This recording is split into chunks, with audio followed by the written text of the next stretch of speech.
မြန်မာနိုင်ငံအလဲပိုင်းဒေသရဲ့အမြင့်ဆုံးတောင်ထိပ်စီတို့သွားတဲ့ vlog လေးပဲဖြစ်ပါတယ်ဗျာ။ဂိုင်းကူနဲ့စကားတွေပြောနေရပြီမဲ့မနက်3နာရီထပြီးတက်ရတာဆိုတော့လူကတော့အိတ်ချင်မှုသူပါ။နေထွက်တာကြည့်မယ်ဆိုတော့ကျွန်တော်တို့9ယောက်ကတော့ကျန်တဲ့လူတွေနဲ့ခွဲထွက်ပြီးတော့အမြင့်ဆုံးတက်ခဲ့ပါတယ်။မိုးရလီဆိုတော့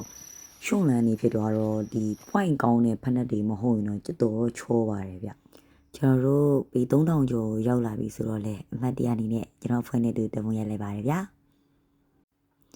အလေးရောင်လေးတဖြည်းဖြည်းစရလာပြီဆိုတော့ကျွန်တော်တို့ပြည်သက်ပြည်စင်ဇလန်းကြီးစယူပေါ့နော်မပေါင်းတဲ့နဲ့တောင်တက်သမားတွေထဲမှာဒီကောင်လဲပါတယ်မသိရင်ဒီခြေတော့မှဆက်တက်ထားတော့သကုံပြေးရတာဗျာ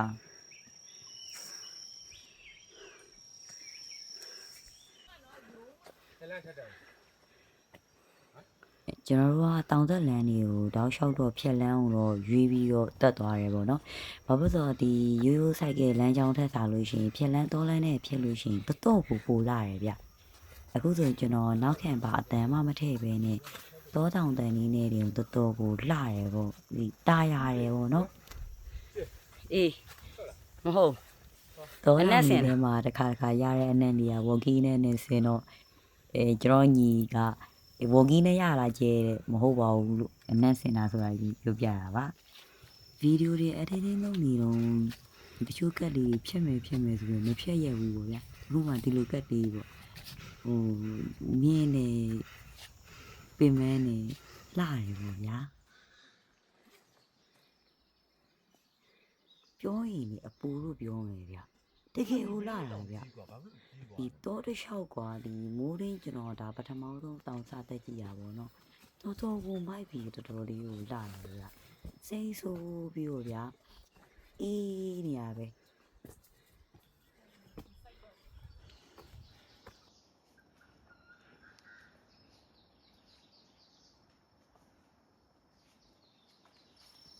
ခါကြလို့ရှိရင်ဒီသုံးသီးထဲမှာထိုင်နေပြီးငှက်တန်နေလေးတိုက်တန်နေဒီတရွက်လုံးတန်နေဒီကိုကြားရနားထောင်ရတဲ့ feeling ရတယ်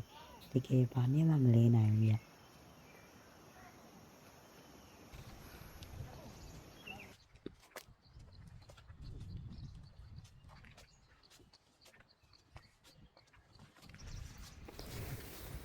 တောတောင်လာတွေခံစားရင်ကျွန်တော်တို့တက်လာလိုက်တာ2နာရီကြော်2နာရီခွဲလောက်မှာတော့ကျွန်တော်တို့ဦးနုလွင်ပြင်ရောက်တယ်ဗျအဲ့မှာကျွန်တော်ဦးနုတရားထိုင်ခဲ့တဲ့ဇရက်ဆောင်ကြီးရှိတယ်နော်အဲ့ဒီကနေဆက်တက်မယ်ဆိုလို့ရှိရင်ဘယ်လောက်မှမတက်ရဘူးကျွန်တော်တို့အပေါ်ဘုပါတောင်မရွရောက်ပြီပေါ့နော်ကျွန်တော်တို့တောင်ပေါ်လေးရောက်ချိန်မှာကျတော့ကျွန်တော်တို့ဒီမိုးသားတိမ်တွေကြောင့်တော်တော်လေးမြင်ကွင်းတော့ပိတ်သွားတယ်ဗျဒီကတော့ရှေးလေကိုတိုက်တာဗျာတကယ်ရှေးလေတိုက်တာတောင်ပေါ်ရောက်ပြီဆိုတော့ဒီနေရာလေးကကျွန်တော်ဗာရိုက်ထားတာဆို